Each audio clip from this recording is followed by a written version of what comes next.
it's great.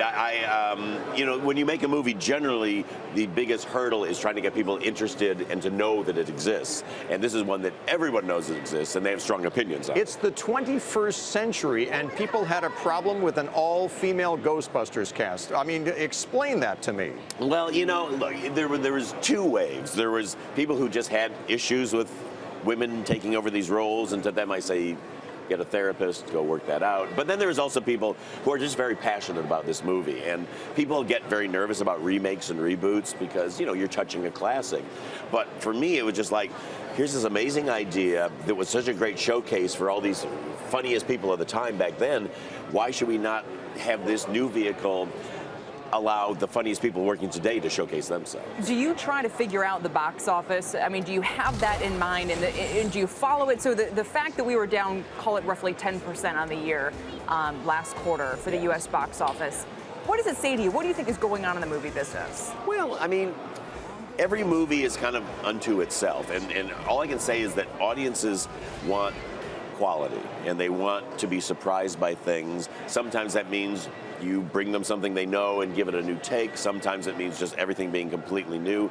For us as filmmakers and creators, all we can do is bring you the thing that we have the most creative energy for. Everything I've done before this has been an original idea. This is the first time I've done somebody else's old idea, right, but we felt like we had a new take on it. But Ivan Reitman was involved in this anyway. Ivan is, Dan Aykroyd's one of our executive producers. Yeah. Everybody's involved. Social media is a blessing and a curse, as you well know now. Yes, I do.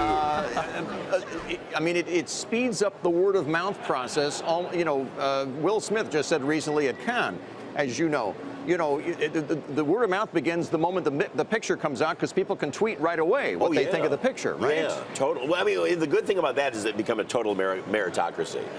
Gone are the days when they could like gussy up a bunch of trailers and lure people in, and then it takes 2 weeks for everybody to go like, that movie was terrible. You know, so now we live and die on whether we do good work, and that's good. That's how it should be.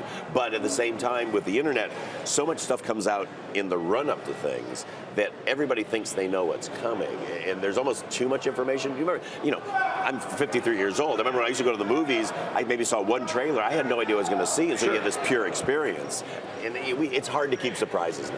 Although you have had a great career, and we like to ask people who come through here, especially the successful ones, about the biggest money mistake that they've made over the years. What would you say that yours is, looking back? I invested once in some houses that were being built in Hawaii that was brought to me like, this is a surefire investment. They were making these big mansions in Hawaii. Like, well, who wouldn't buy that? Well, nobody bought it. So I'm still waiting to get that $50,000 back. The words surefire. Surefire, I know. It looks too good to be true. Why would I possibly not think that would be great?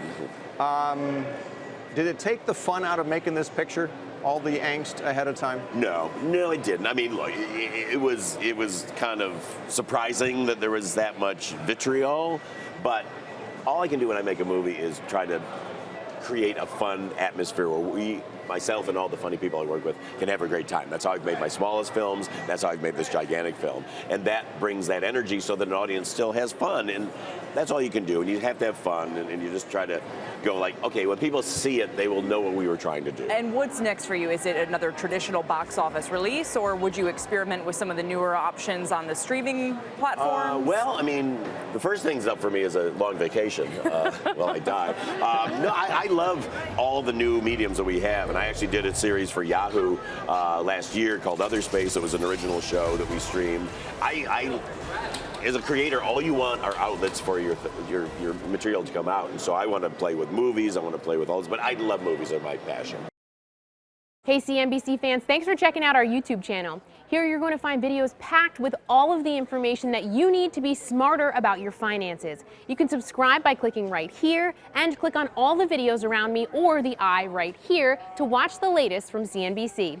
Thanks for watching.